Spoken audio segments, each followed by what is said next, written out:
2026 சட்டமன்ற தேர்தலுக்கு இன்னும் ஒரு சில மாதங்கள் தான் இருக்கு. இப்படியான ஒரு சூழல்ல கூட்டணியா இருக்கக்கூடிய கூட்டணியில் இருந்து கொண்டே திமுகவுக்கு எதிரா பல்வேறு விஷயமான ஒரு கோரிக்கைகளையும், கருத்துக்களையும் தொடர்ச்சியா முன் வச்சுட்டே வரீங்க.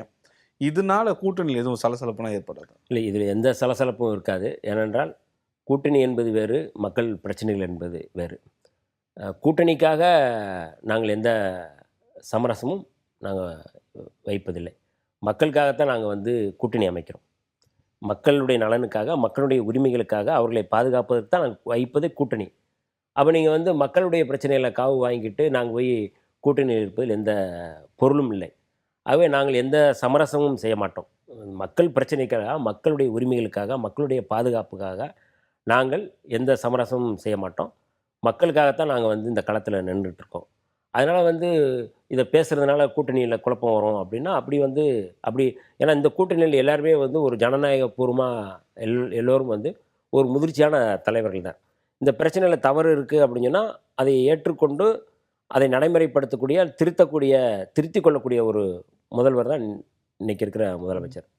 நேற்றைய தினம் ஒரு நிகழ்ச்சியில் பேசும்போது உங்கள் கட்சி தலைவர் தொல் திருமாவளவன் பேசும்போது ஒரு கருத்தை முன்வைக்கிறாரு. படத்துலையாவது நம்ம ஒரு சிஎம் கேரக்டராக நடிச்சிடலாம். அவர் சொல்கிற டோனு ஒரு படத்துலையாவது நம்ம சிஎம் நடிச்சிடலான்னு சொல்கிறாங்க. அப்போ நிஜத்தில் அவரால் சிஎம் ஆகணுங்கிற ஒரு கனவு இருக்கும்ல? இல்லை, எங்களுக்கு இருக்குது. அவர் ஏற்கனவே ஒரு படத்தில் சிஎம்மாக நடிச்சிருக்கிறாங்க. ஒரு முதலமைச்சருக்கான எல்லா தகுதியும் உள்ள ஒரு லீடர்ஷிப்பாக தான் நான் பார்க்குறேன். நான் என்னுடைய தலைவர் அப்படிங்கிறதுக்காக சொல்லலை. இன்றைக்கி ஒரு கருத்தியல் ரீதியாக இன்றைக்கி ஒரு வரலாற்று பேராசிரியராக இன்றைக்கி எங்களை வழிநடத்தி வருபவர் எங்களுடைய தலைவர் எழுச்சி தமிழர் தொல்காப்பியன் திருமாவளவன் அவர்கள். அவர் முதலமைச்சர் ஆவதற்கு மட்டுமில்லை, பிரதமர் ஆவதற்கு கூட தகுதி இருக்குது. ஆனால் நாங்கள் இப்போ குறைந்தபட்சம் நாங்கள் ஏன்னா கட்சி ஆரம்பித்த உடனே நாங்கள் முதலமைச்சர் ஆகணும்னு நாங்கள் சொல்ல வரல. ஏன்னா 99 தான் நாங்கள் தேர்தல் பதைக்க வர்றோம். அதுக்கு முன்னாடி தேர்தல் புறக்கணிப்பு பாதை தான். ஒரு புரட்சிகர இயக்கம் தான் விடுதலை சிறுத்தைகள். மற்ற கட்சி போல் இது ஒரு 3வது கட்சி 4வது கட்சின்னு சொல்ல முடியாது. இது ஒரு விடுதலைக்கான இயக்கம். இந்த மக்களுடைய விடுதலைக்காக களத்தில் சமரசம் இல்லாமல் போராடுகின்ற ஒரு இயக்கம். நாங்கள் முதல்வர் ஆகுவது அப்படிங்கிறது, எங்களுடைய தலைவர் முதலமைச்சர் ஆகிறது அப்படிங்கிறது தமிழ்நாட்டுக்கு நல்லது. எங்களுடைய தலைவர் அவர்கள் முதலமைச்சர் ஆவது அப்படிங்கிறது தமிழ்நாட்டு மக்களுக்கு நல்லது.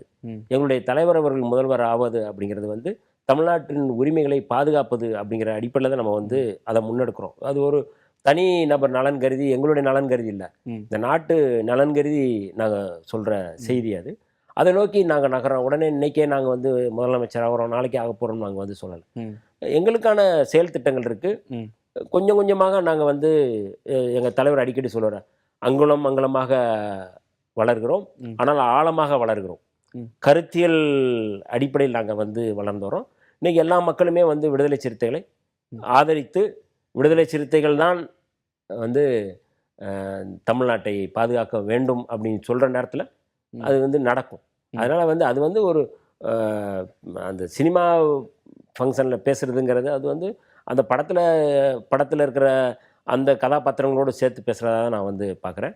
ஆனால் யதார்த்தம் அப்படிங்கிறது எப்போதும் நாங்கள் விடுதலை சிறுத்தைகள் இந்த விடுதலை சிறுத்தைகள் ஒரு நாள் ஆட்சி அதிகாரத்துக்கு வரும் அப்படிங்கிறதுல எந்த மாற்று கருத்தும் இல்லை. அதை நோக்கி நாங்கள் நகர்கிறோம்.